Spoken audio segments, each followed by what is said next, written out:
Olá, muito boa tarde. Há textos que são inspiradores para muitas gerações e durante muitos séculos. É essa a marca dos livros da Bíblia, propostos em diferentes circunstâncias, nomeadamente nas celebrações comunitárias da fé. Neste programa analisamos, em cada semana, os que são lidos nas missas de domingo. Hoje com o cônego António Rego, jornalista, e o padre Vítor Gonçalves, pároco em Lisboa. Muito boa tarde. Obrigado por estarem neste programa. Padre Rego, dos três textos que se escutam nas Eucaristias deste domingo, há algum tema a criar sintonia entre eles? Há claramente um tema que se extrai ao olhar um bocadinho Isaías ao Evangelho de São Lucas, que é a palavra vocação, vocar, é chamar, anda cá, comunicar, vem, preciso de ti, tens trabalho para fazer, e é isso que acontece. Todavia, se me é permitido, eu fazia uma sugestão aqui aos nossos espectadores, como se trata de leituras bíblicas, e a gente não as lê por inteiro. E como estão a ver televisão, não a passear, penso eu, estarão sentados, talvez nas vossas casas, vão aí buscar ou um missal, ou uma Bíblia, para irem acompanhando, por exemplo, Isaías, no capítulo 6. Depois o Evangelho de São Lucas, no capítulo 5. Esse vamos ouvir. Esse vamos ouvir. E, portanto, essa palavra é muito mais importante que as nossas palavras. E por isso fica essa sugestão. Agora, quanto a este domingo, ele é marcado por este tema central na liturgia, que é a vocação. Tem outros elementos, por exemplo, é o dia da Universidade Católica. É um elemento que dispõe a Igreja em Portugal para fazer crescer a cultura e a fé no nosso país, e por isso é um meio de todos nós, e penso que todos nós devemos ter a alegria de também apoiar esse instrumento, e também a imagem de Nossa Senhora de Fátima está por aqui. Está por aqui. No caso, na Diocese de Lisboa, não é? Na Diocese de Lisboa. E assim como nós, em qualquer ponto do mundo, quando nos voltamos para Fátima, voltamos-nos, enfim, de coração inteiro para Deus, eu acho que também podemos juntar neste domingo. Se me é pedido uma observação sobre a palavra vocação, eu acho que ela aqui, hoje, tem um tom que talvez está muitas vezes íntimo na nossa vida, sem nós o notarmos. A vocação é qualquer coisa de místico, de profundo, de insondável, de transcendente, de mistério. Isso nota-se aqui em Isaías, porque ele passa-se completamente ao sentir que é chamado. Depois ele replica, contesta, refila quase, e depois aceita, e depois atira-se para a ação. Mas isto também se deu com Moisés, também se deu quase com Nossa Senhora, e depois vamos ver então que, no fundo, não são só estas criaturas que são únicas na história da salvação, mas cada um de nós tem esse momento. Isaías estava no templo, mas nós temos um chamamento. Não há ninguém que não tenha esse momento soberano, que até pode não saber explicar em palavras, mas é um momento que diz, fui chamado a isto. Pode não ser uma grande ação, mas não há ninguém que não tenha esse chamamento na sua vida. E acredito que seja a experiência também do padre Vítor Gonçalves. Claro, e aqui queria juntar que quase sempre um dos sinais desse chamamento é precisamente sentirmos pequenos, sentirmos humildes, sentirmos incapazes, como Isaías diz, eu sou um homem pecador e vi Deus, e como Pedro também diz, afasta-te de mim, Senhor, que sou pecador, depois daquele milagre do aparecimento dos peixes que toda a noite tinham procurado, não tinham conseguido. Esse é um sinal importante. Quando estamos muito convencidos que somos capazes, não sei se isso é chamamento de Deus. Pode ser mais projeto próprio, não é? Exatamente. A vocação também como serviço. Não é uma carreira. Distingue-se, não é uma carreira. Às vezes perguntava, a brincar dizia-se, tem vocação é para Papa. Ou seja, as pessoas já estão a pensar muitas vezes na vocação como um topo de autoridade, de poder, e é o contrário. É disponível para o serviço. Vamos ver como é que os três textos que se escutam nas Eucaristias deste domingo traduzem essa mensagem. Desde logo a partir do texto do Evangelho de São Lucas, no capítulo 5. Antes da análise, vamos escutar este texto que é lido nas missas de domingo. Naquele tempo estava a multidão aglomerada em volta de Jesus para ouvir a palavra de Deus. Ele encontrava-se na margem do lago de Genesaré e viu 2 barcos estacionados no lago. Os pescadores tinham deixado os barcos e estavam a lavar as redes. Jesus subiu para um barco, que era de Simão, e pediu-lhe que se afastasse um pouco da terra. Depois sentou-se e do barco pôs-se a ensinar a multidão. Quando acabou de falar, disse a Simão: "Faste ao largo e lançai as redes para a pesca." Respondeu-lhe Simão: "Mestre, andámos na faina toda a noite e não apanhámos nada, mas já que o dizes, lançarei as redes." Eles assim fizeram e apanharam tão grande quantidade de peixes que as redes começavam a romper-se. Fizeram sinal aos companheiros que estavam no outro barco para os virem ajudar. Eles vieram e encheram ambos os barcos, de tal modo que quase se afundavam. Ao ver o sucedido, Simão Pedro lançou-se aos pés de Jesus e disse-lhe: "Senhor, afasta-te de mim, que sou um homem pecador." Na verdade, o temor tinha-se apoderado dele e de todos os seus companheiros, por causa da pesca realizada. Isto mesmo sucedeu a Tiago e a João, filhos de Zebedeu, que eram companheiros de Simão. Jesus disse a Simão: "Não temas, daqui em diante serás pescador de homens." Tendo conduzido os barcos para a terra, eles deixaram tudo e seguiram Jesus. Acredito, Padre Rego, que a conclusão do texto, seguiram Jesus, é para aí que tudo se encaminha, não é? É para aí que tudo se encaminha. E esse chamamento aconteceu no cotidiano de pescadores e com gestos extraordinários, com milagres. Bom, Jesus está no início do seu ministério, está no norte, está na Galileia, está perto do lago e faz do lago o seu púlpito. É muito interessante. E, um pouco surpreendentemente, desafia o impossível.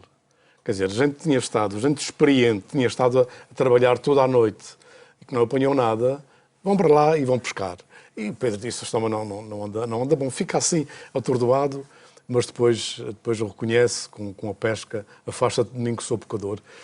Eu acho que há nesta espécie de absurdo que Jesus muitas vezes propõe, que Maria também recebe, que Moisés também recebe, que outros profetas também recebem, da vocação, não há uma evidência, não há uma clareza, não há uma explicação de tudo, como Samuel, mas há um toque de Deus que Jesus Cristo traduz aqui muito bem e que apaixona. E é isso que vai apaixonar os apóstolos e os vai fazer seguir e cumprir até ao fim. Não deixe de prestar homenagem a este homem, Pedro, tão importante também por causa do seu pecado, por causa da sua fraqueza, por causa da sua grandeza, por causa da sua missão, mas a gente sente-se mais animada a cumprir a nossa missão com as nossas fragilidades, porque ele também teve um papel importantíssimo e também foi tão frágil como nós. Eu colo tudo isto com a misericórdia e com o nome de Deus, é misericórdia, e com este Papa também, digamos, cuja capacidade de descer ao cotidiano, ao homem simples, ao homem pobre, ao homem pecador, esta capacidade de traduzir a bondade, a misericórdia de Deus para ele, penso que é também um protótipo e um sinal inequívoco do nosso tempo e que temos de dar graças a Deus por este tempo que vivemos e termos profetas chamados, que ele foi chamado também a uma pesca milagrosa, no caso do Papa Francisco. Mas o Padre Vítor tem coisas mais interessantes para dizer. É na continuação. Com certeza. Dando seguimento a essa análise. Porque esta grandeza de Pedro precisamente reside na sua humildade e no seu reconhecimento de pecador. E o Papa mesmo, neste livro, entrevista, ligado com a bula do Ano de Santo da Misericórdia, diz: pecadores sim, corruptos não. E sublinha esse aspecto que, de facto, aquele que é consciente da sua fragilidade, Deus pode ajudá-lo a crescer. Aquele que acha que está completo, que tudo o que faz está bem feito, mesmo que esteja mal, porque já se habituou a pensar dessa maneira, Deus não pode fazer. É um bocadinho a questão de se deixamos Deus entrar na nossa vida ou não. E aqui é muito interessante a questão dos verbos, do afasta-te. Jesus pede para afasta-se primeiro da multidão, o tal púlpito, e de facto quando vamos à Terra Santa e vemos aquelas reentrances, aquelas baías, percebemos claramente o auditório, e Jesus percebia já de som e de projeção da palavra, não é? Depois ainda afasta-te mais para lançar as redes, e Pedro apresenta a sua justificação, mas diz: à tua palavra confio naquilo que tu dizes. Já que o dizes, eu lanço. Depois o Pedro a pedir para Jesus se afastar. E Jesus depois a fazer o contrário, a dizer, não, eu quero é que tu venhas comigo, que me sigas. E é esse seguimento, de facto, pegando na tua palavra, Paulo, é esse seguimento que é o caminhar cristão. É seguir. Não é estar parado no sentido de atingiu-se um posto. Há bocadinho falávamos da ânsia um bocadinho pelos lugares altos, não é? Não, com Jesus Cristo é seguir. E sem saber, não. Sabemos para onde vamos, é verdade. Já não somos como o José Régio. Mas sabemos com quem vamos e é isso que marca a diferença. Mesmo que existam passos dados no escuro, como foi esse de Pedro, ao lançar as redes depois de uma noite sem pescar nada. Completamente, e se calhar continua também, o que é isto de ser pescador de homens? Embora, de facto, Jesus utiliza uma simbologia muito importante, não é? Pescador é o ofício deles e, portanto, Deus gosta de chamar a partir daquilo que nós já fazemos e fazemos bem, seria um bom pescador, não é? Mas os homens não estão no mar. O mar aí é o símbolo do mal, da morte, de quem está prisioneiro, de quem está sem vida, e então é preciso pescar, é preciso salvar.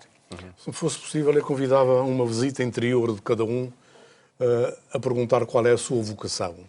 Porque, de facto, não há ninguém que não a tenha. Nós pensamos às vezes, este tem vocação, isto é, ele pode ser um monge, pode ser padre, ou pode ter uma função na igreja. Não. Quando eu vejo uma comunidade, uma igreja cheia, como acontece ao domingo na celebração que presido, eu olho para todos e para cada um e digo, cada um de vocês tem uma vocação, tem uma personalidade, tem um chamamento. Nós não podemos partir do princípio que Deus nos pôs no mundo para nada. Nós temos uma missão. E estamos num tempo muito propício a não sermos iludidos pela missão como apenas uma carreira muito importante. Por isso, a nossa simplicidade, a nossa entrega e a nossa generosidade. É curioso que isto também, a vocação também faz um arco. Eu lembro-me dos anos 60, isto quer dizer que já não sou uma criança, onde havia muito, a partir de uma série de gente da espiritualidade, que a vocação era dádiva, era serviço, era entrega, era ser o último. Explicitava-se, isso também se diz agora, mas explicitava-se muito. A Igreja, nessa altura, era mais forte. E agora dá a impressão que ela é mais frágil e há alguma tendência para quem é vocacionado ser mais forte. Ou seja, ser mais clerical do que o sacerdote. E é importante que a gente reacentue esta missão do serviço implicado na vocação. E refere-se em específico, enfim, a diferentes serviços na comunidade. Na comunidade, diferentes serviços. Temos São Paulo naquele capítulo 12 com os carismas. É bem claro, tem ali uma lista de trabalhos para fazer e não há ninguém que esteja fora, digamos, daquele pacote que ele lança, onde todos têm o seu lugar, onde todos têm que cumprir e que fazer. Um texto que a liturgia também recordou há poucos domingos atrás. Há pouco tempo. Avançamos nesta análise que fazemos aos textos da Bíblia, que são lidos nas missas de domingo. A primeira leitura é o livro de Isaías, no capítulo 6, e como dizia há pouco o Padre Rego, enfim, depois de lutas, de diálogos que o mostram, o texto termina com essa afirmação: eis-me aqui, podeis enviar-me. Sim, completamente derrotado, completamente vencido pelo chamamento. Ele protesta, mas ilumina-se. Isto é um texto profundamente luminoso de uma alma. Ele tinha 20 anos, aqui Isaías era um jovem, mas sente-se iluminado, de facto, por este chamamento, por esta palavra, faz alguma resistência, mas depois entrega-se. E nós vemos a importância de um sim, a importância de uma entrega. Na altura que se diz sim, não se pensa no que vai ser o desenrolar, nas consequências que terá a missão. Mas vemos, por exemplo, em Isaías, o papel fundamental que ele teve no meio do povo, não apenas para o ensinar, mas para testemunhar a própria esperança nos momentos mais conflituosos, mais agressivos, em que o povo estava mais perdido, mais escravizado. Eis que parece que esta voz, como são vozes essenciais, as dos profetas de hoje, que estão pelo nosso mundo. Não me refiro só à Igreja, nem só à Igreja Católica, nem só aos religiosos. Os profetas também estão na vida política, na vida social, eles estão em toda a parte. Precisamos também perceber e entregar-se. Quem se sentir com essa vocação, não tenha medo, porque têm uma missão a cumprir. Diante deste itinerário de chamamento, se a resposta, em vez de ser eis-me aqui podeis enviar-me, fosse não quero ser enviado. O que é que acontece nesses casos? É? Eu creio que quando Deus quer, vai insistindo, mas eu julgo que perante este sentido para a vida e um sentido de vida ao serviço de Deus, eu penso que esse é o aspecto de facto maravilhoso. Deus querer contar connosco e conta connosco a partir das nossas realidades. São Paulo vai referir isso na segunda leitura, quando ao falar das vezes em que Jesus apareceu, diz também, por fim apareceu-me a mim, que sou o mais pequeno de todos. Cá está novamente aquele sentimento de pequenez diante da grandeza de Deus, e depois diz, pela graça de Deus sou aquilo que sou e a sua graça não foi inútil, não caiu em saco roto, como nós dizemos. Pelo contrário, tenho trabalhado mais que todos eles, não eu, mas a graça de Deus que está comigo. É verdade que somos sempre livres diante de Deus. Agora, quando percebemos que esse amor de Deus quer também passar por nós e chegar a outros, só com um coração muito duro é que ficamos, se calhar, na nossa vidinha. E principalmente percebendo que isto, como dizia o Padre Rego, tem a ver com toda a nossa existência, com o que fazemos, o que somos, a vida social, o empenho, esta dimensão profética. De facto, precisamos sempre de profetas. Às vezes não queremos muito porque os profetas põem sempre em questão, estão em caminho sempre. Dizem, meus amigos, já atingimos bem, mas é preciso caminhar mais, não nos instalemos. E esse dinamismo de vida, eu penso que quando temos um coração com sonho e com distância, nós aderimos também.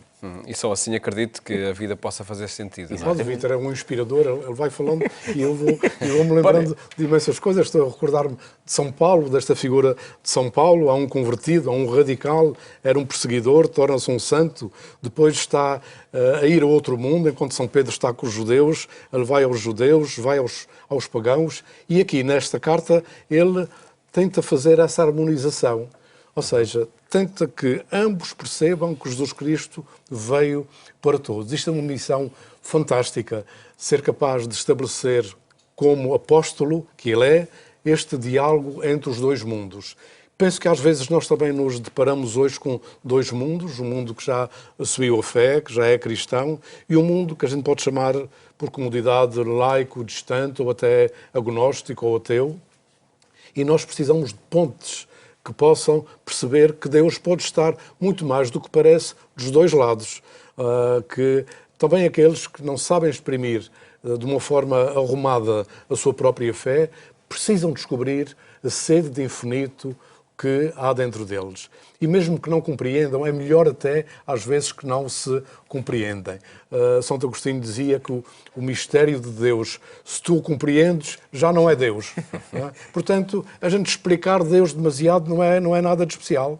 A gente precisa aprender a mergulhar no seu mistério. E julgo que São Paulo sabia muito bem, tinha uma percepção, um instinto que percebia Deus nos crentes e também como os pagãos podiam receber essa fonte de Deus. Claro que isso pressupõe sempre predisposição. E quando o Padre Vítor falava na diferença entre pecado e corrupção, a diferença é essa. O pecador dispõe-se à conversão. O corrupto não se dispõe, não deixa espaço a que Deus faça entrar a brecha da misericórdia. E penso que isso pode depois multiplicar-se em muitos aspectos das nossas vidas. E São Paulo, indiretamente, toca esta questão, para além de todas as preciosíssimas que já foram faladas. Nesse texto da segunda leitura, na carta de São Paulo aos Coríntios, no capítulo 15, há essa frase, que já foi aqui também referida pelo Padre Vítor, eu sou o menor dos apóstolos. No itinerário vocacional, passa sempre por essa constatação de fragilidade? Tem que passar. Eu julgo que ninguém está pronto, não é como um carro que se pintou e que vai para a estrada tudo brilhante. Eu creio que nós, quando entramos, digamos, no terreno de cumprir a nossa vocação, vamos com a nossa limitação. E ai de nós se não temos consciência da nossa própria limitação. É interessante que no sacramento da penitência, quando a gente atende as pessoas de confissão e vê a humildade das pessoas a reconhecerem as nossas faltas, eu estou do lado de cá E penso, mal sabes que eu partilho também dessa condição. E faz-me imenso bem e é reconfortante. Mesmo que não diga na altura ao penitente, não estou ali para fazer isso, porque a minha missão é outra. Mas esta consciência interior, que é desta fragilidade, no fundo, que se constrói, que se faz o reino, isso para mim é reconfortante. Senão também, este Papa, nesse aspecto, é fantástico. Dá-nos umas dicas que a gente se anima dentro das maiores fraquezas, porque o nome de Deus é de facto misericórdia. Quem se armar é muito importante, cai, estatela-se, quanto menos pensa. Por isso é preciso que a gente descubra a nossa pequenez e aceite a misericórdia de Deus. Eu já estou quase uma cassete da misericórdia, mas não me importa. Não faz mal. Não me importa. Há um livro inteiro sobre o tema, não é por isso? Não, mas devo dizer uma coisa. Este Papa é surpreendente. É como o Mozart, como o Beethoven, que fazem sinfonias abundantíssimas, mas não há duas iguais. A gente sente que são dele, mas sente as harmonizações, os acordes, sente as melodias diferentes. E este homem tem qualquer coisa de fascinante, que toca uma melodia que o mundo primeiro ouve, e depois assimila, entende. É claro que nem todos, em toda a vastidão, mas eu julgo que não devemos nunca pensar que estamos cansados de ouvir falar este homem e de ouvir falar, digamos, das derivações que tem essa fantástica sinfonia que é a Misericórdia.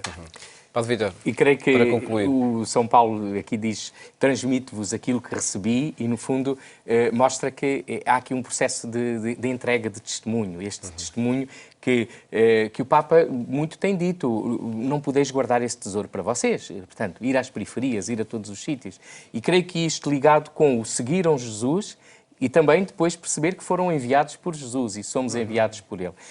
Na dimensão do caminho, e só mesmo para terminar, porque amanhã mesmo, naquela pequenina caminhada que vai haver em Lisboa, da procissão com Nossa Senhora, nós caminhamos com ela porque ela caminha connosco e porque queremos levar a todos, de facto, Jesus Cristo como sentido novo para as vidas. Já agora é uma posição entre pontos da cidade. Exatamente, entre o Hospital Dona Estefânia, onde faleceu a Beata Jacinta, e pela Almirante Reis, até à Igreja de São Domingos. A Igreja de Padre Vítor. A minha igreja. Bom, que dizê-lo. Onde o Sr. Patriarca depois presida a missa às 7 horas e à noite, às 9, há uma vigília de jovens. Muito bem, a marcar esta peregrinação da imagem. A própria Igreja de São Domingos tem isto, daquele despojamento porque foi queimada, e estar ali, eu de facto sempre que entro naquela igreja sinto isto é um pouco a nossa imagem, que é com estes restos da nossa fraqueza que nós temos a grandeza e juntamos tantas potencialidades. Uma experiência a fazer passando pela Igreja de São Domingos no Recife. Muito obrigado por terem estado aqui no programa a analisar os textos da Bíblia. Deste domingo, o nosso tempo chegou ao fim, é verdade. Mais logo, há mais tempo, pelas 22h45, mas na rádio, na Antena 1, onde o programa Eclésia também lhe faz companhia. Votos de boa tarde, bom fim de semana. Até a próxima segunda-feira, se Deus quiser.